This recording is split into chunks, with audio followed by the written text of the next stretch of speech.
Pemirsa, unjuk rasa mahasiswa di Patung Kuda berakhir ricuh. Masa mahasiswa yang bersikeras bertahan di kawasan tersebut dibubarkan paksa petugas lantaran melampaui batas akhir unjuk rasa.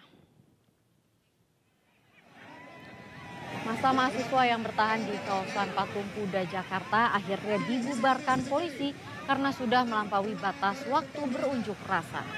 Polisi pun terpaksa menggunakan water cannon untuk membubarkan mahasiswa. Sempat terjadi gesekan antara mahasiswa dengan aparat, namun masing-masing pihak menahan diri sehingga tidak terjadi bentrokan lebih lanjut. Setelah disemprot dengan water cannon, massa mahasiswa membubarkan diri. Usai unjuk rasa, arus lalu lintas kembali normal.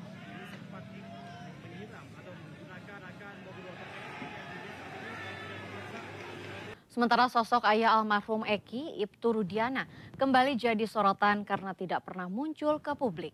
Ia diduga terlibat penganiayaan para terpidana kasus Vina tahun 2016 yang lalu.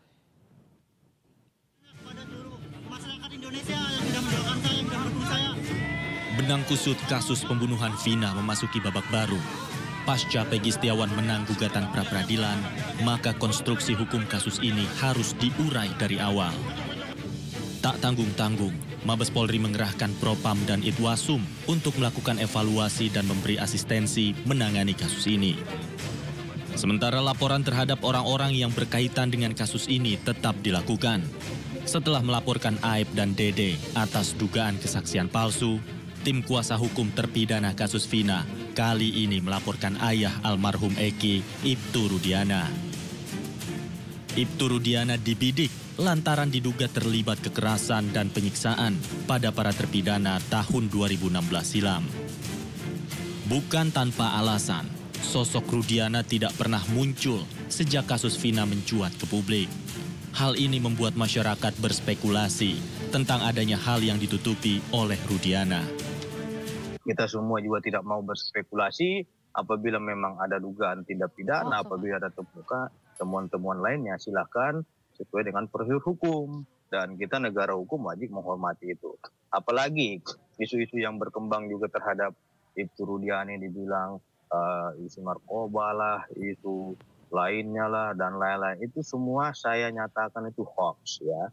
Sepanjang yang dituduhkan kepada yang bersangkutan itu tidak terbukti melakukan sesuatu perbuatan dugaan tindak pidana dengan adanya putusan pengadilan, kita nggak boleh menuduh seseorang, harus kita junjung tinggi atas praduga, presumption of innocence, kepada setiap orang maupun itu saksi-saksi. Meski demikian, kuasa hukum terpidana yakin bahwa Rudiana terlibat penyiksaan terhadap para terpidana kasus Vina. Ini kan masalah-masalah yang sudah kusut, yang sudah 8 tahun yang lalu. Kami harus urai dulu satu-satu masalahnya gitu, untuk mendapatkan apakah itu novum, apakah itu kekeliruan hakim dan lain sebagainya. Oleh karena itu kami proses dugaan yang akan kami laporkan ini yaitu bagian daripada rangkaian kekeliruan-kekeliruan yang nanti akan kami sampaikan gitu. Jadi kami dalam hal ini terus terang saja ingin membuat atau mengumpulkan bukti yang selengkap mungkin. Pihak kuasa hukum mengklaim memperoleh informasi langsung dari para terpidana. Mereka bercerita tentang kekerasan dan penganiayaan yang dilakukan oleh Rudiana 8 tahun silam hingga para terpidana kasus Vina babak belur. Dari Jakarta, tim liputan iNews melaporkan. Bareskrim Polri bongkar jaringan narkoba internasional dan amankan 157 kg sabu. 4 tersangka berhasil diamankan dan terancam hukuman mati. Bareskrim Polri ungkap kasus peredaran narkoba jaringan internasional. Sedikitnya 157 kg sabu diamankan, 50 kg dari Malaysia dan 107 kg dari Myanmar. Bareskrim sebut jaringan narkoba ini ditangkap di Provinsi Aceh dan masih berkaitan dengan penangkapan jaringan narkoba di Tangerang, Banten beberapa waktu lalu. Setidaknya 4 tersangka telah diamankan dengan inisial AR, TS, AS, dan SR. Keempat tersangka dikenakan Undang-Undang Nomor 35 dengan ancaman hukuman mati.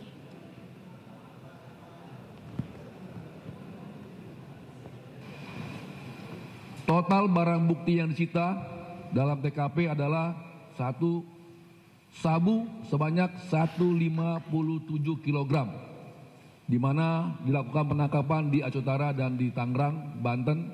Ya, ini ada kaitannya satu sama lain.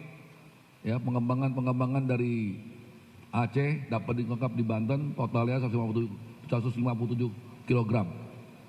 Yang kedua, bahwa komitmen kami akan memiskinkan semua bandar dan kurir terus akan kami lakukan, yaitu kita telah menyita aset bandar narkotika dalam kasus lain, tapi sekarang kita naikkan kasus TPPU-nya. Ya, ada bandar narkotika yang sudah vonis dan kita naikkan kasus TPPU-nya, yaitu kita menyita kurang lebih atau seharga 30 miliar rupiah. Kapal LCT Cita XX berpenumpang 12 orang yang memuat bahan bangunan BTS dikabarkan hilang kontak di perairan antara Asmat Timika. Tim SAR gabungan terus berupaya mencari keberadaan kapal tersebut.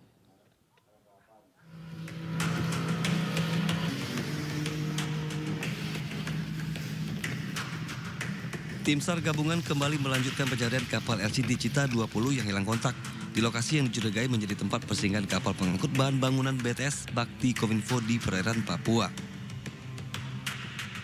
Sebelumnya, Kantor Pencarian dan Pertolongan Timika Jumat sore menerima laporan bahwa Senin lalu sebuah kapal LCT Cita 20 berpenumpang 12 orang berangkat dari Timika dan direncanakan tiba di Kabupaten Yahukimo Kamis sore.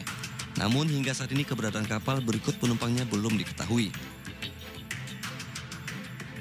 Usai menerima laporan, Kepala Kantor Pencarian dan Pertolongan Timika 1 Iwayan Suyatna langsung menginformasikan ke instansi terkait dan kapal-kapal yang sering melalui jalur yang direncanakan dilalui kapal Cita 20. Namun hingga kini tidak ada satupun informasi yang diterima terkait kapal tersebut.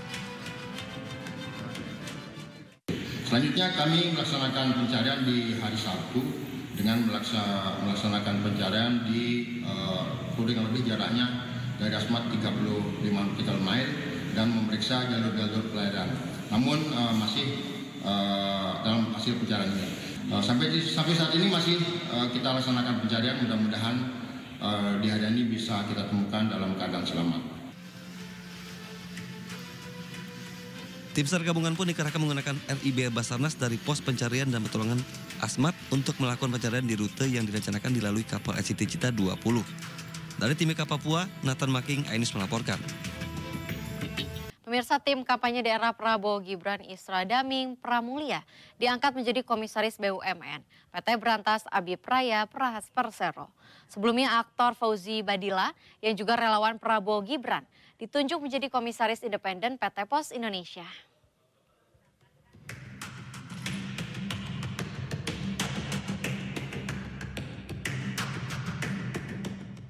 Isra Daming Pramulia ditunjuk sebagai komisaris di perusahaan milik negara PT Brantas Abi Praya Persero. Di Partai Gerindra, Isra menjabat sebagai Sekretaris DPD Sulawesi Barat.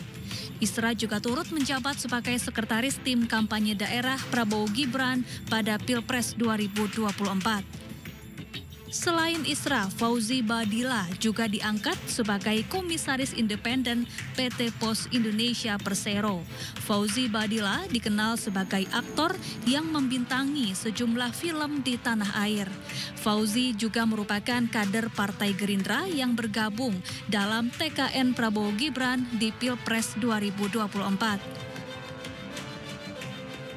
Selain Isra dan Fauzi, politikus Partai Solidaritas Indonesia Grace Natali ditunjuk Kementerian BUMN menjadi Komisaris BUMN Holding Industri Pertambangan Indonesia atau Mind ID.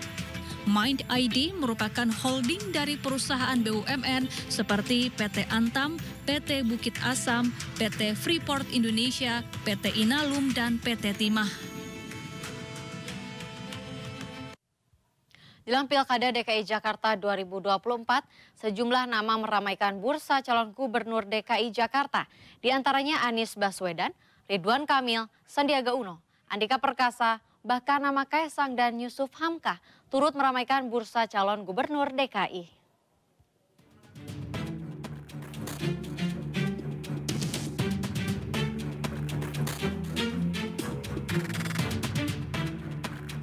Di antara nama tokoh-tokoh yang berseliweran dalam bursa calon gubernur DKI Jakarta adalah Anies Baswedan yang telah mendapat dukungan resmi dari PKB dan Partai Keadilan Sejahtera. PKS memasangkan Anies dengan kadernya sendiri yaitu Sohibul Iman. Ketokohan Anies masih kuat di Jakarta namun jalannya masih panjang untuk mendapat tiket maju dalam Pilkada Jakarta. Rival Anies dalam Pilkada DKI 2017 juga disebut-sebut bakal meramaikan kontestasi di Jakarta yaitu Basuki Cahayapurnama alias Ahok. Ketokohan Anies dan Ahok masih mendominasi Jakarta. Berdasarkan hasil survei Litbang Kompas, elektabilitas Anies mencapai 29,8% dan Ahok di tempat kedua di angka 20%. Mantan Gubernur Jawa Barat Ridwan Kamil tidak ketinggalan disebut-sebut pula bakal meramaikan Pilkada DKI Jakarta. Namanya pun masuk dalam 3 besar survei Litbang Kompas, yaitu berada di urutan ketiga setelah Anies dan Ahok. Elektabilitas Ridwan Kamil berada di angka 8%.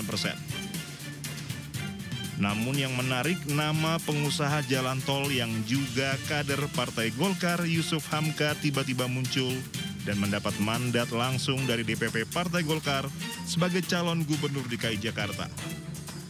Surat penunjukan diserahkan langsung Lodewijk Frederick Paulus, Sekjen Partai Golkar. Yusuf Hamka atau yang biasa dipanggil Babah Alun ini pun terkejut.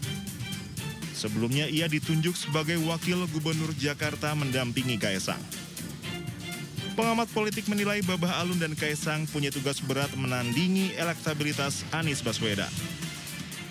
Politisi populer lain yang juga disebut-sebut bakal meramaikan Pilkada DKI adalah Menparekraf Sandiaga Uno. Namun Sandi sendiri masih menunggu instruksi dari partai apakah maju di Pilgub Jabar atau Pilgub DKI. Menurut Sandiaga Uno, jika memilih Pilgub Jabar atau DKI, ia akan memilih DKI Jakarta karena pernah menjabat sebagai wakil gubernur. Meski demikian, Sandiaga Uno masih menunggu arahan dari partai P3 untuk maju di kontestasi Pilgub. Kini muncul satu tokoh lagi yang juga ingin meramaikan Pilkada DKI Jakarta yaitu mantan Panglima TNI Andika Perkasa. Masyarakat pun mendeklarasikan dukungan agar mantan Wakil Ketua TPN Ganjar Mahfud tersebut dimajukan PDI Perjuangan sebagai calon gubernur Jakarta. Melalui deklarasi dukungan ini, relawan teman Andika dan masyarakat berharap PDI Perjuangan bisa mendengarkan aspirasi rakyat dan memilih Andika Perkasa sebagai calon gubernur Jakarta. Tim Liputan iNews melaporkan.